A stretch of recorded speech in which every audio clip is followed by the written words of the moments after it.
Isang babae naman ang patay matapos maipit sa nasunog na lumang City Hall sa South Cotabato. At pamilya ng inarestong suspect sa illegal drug trade sa Ormoc City nakipag-away sa mga pulis. Narito ang Ratsyada Probinsya.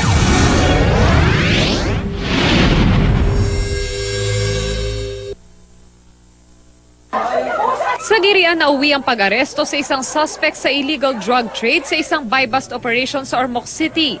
Ang nakaaway ng mga pulis ang pamilya ng suspect. Nais kasi ng pamilya ni Abraham Vincent Lagwitan na gawing maayos ang pag-aresto sa kanya.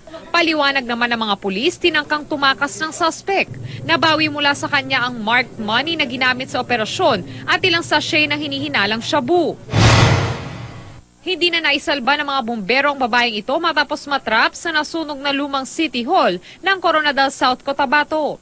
Sa pintuan malapit sa ikalawang palapag ng abandonadong gusali natagpuan ng biktima. Palaisipan pa kung ano ang ginagawa ng biktima sa lugar.